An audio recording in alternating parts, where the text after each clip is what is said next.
Real number आपके as per NCERT पहला chapter है। और इस चैप्टर में पुरानी बुक से अगर आप पढ़ रहे हैं तो यूक्लिड्स डिवीजन लेमा का पार्ट आप नहीं करेंगे, और इससे जुड़े जो आपका पहला एक्सरसाइज है वह एक्सरसाइज आपको नहीं करना है।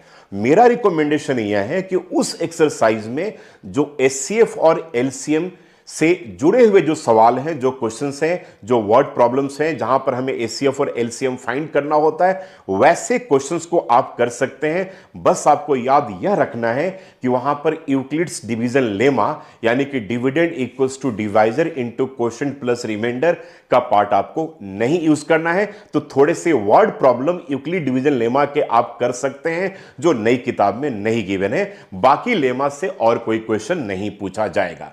चलिए, तो यह पार्ट ये हो गया कि यूक्लिड डिवीजन लेमा से रिलेटेड एक्सरसाइज आपको नहीं करना है, लेकिन उसमें एचसीएफ और एलसीएम से रिलेटेड थोड़े से वर्ड प्रॉब्लम है, आप उन वर्ड प्रॉब्लम को कर सकते हैं। तो चलिए, मैंने पुरानी एनसीईआरटी की बुक निकाल ली, तो इसमें आप चेक कर सकते हैं कि पेज नंबर 6 पे एग्जांपल नंबर 4 आप एक बार जरूर देख लीजिएगा, यह बहुत काम का क्वेश्चन है। और एक्सरसाइज 1.1 का क्वेश्चन नंबर 3 एक बार आपको करना चाहिए, क्योंकि एचसीएफ और एलसीएम का पार्ट है। ऐसे क्वेश्चन सीबीएसई बोर्ड के पेपर में 3 मार्कर कैटेगरी यानी कि सेक्शन सी में पूछे गए हैं पहले, और आगे भी पूछे जाने की संभावना है, यानी कि उसकी भी पॉसिबिलिटी है।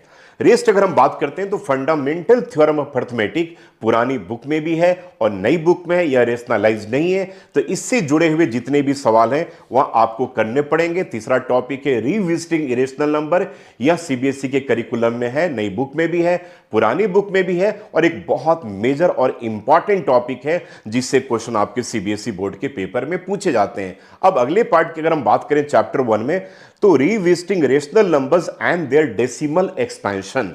अब देखिए, पुरानी बुक में यह पार्ट है और सीबीएसई ने इसे रेशनलाइज्ड किया है, नई बुक में नहीं है। लेकिन मेरा मानना है कि इससे जुड़े आप सवाल क्लास 9th में ऑलरेडी पढ़ चुके हैं, तो मल्टीपल चॉइस क्वेश्चंस के लिए यह आपको जानना है। तो नई पुरानी बुक से आप इस टॉपिक को भी कर सकते हैं, तो आप टोटली इस चैप्टर में सेफ हो जाएंगे।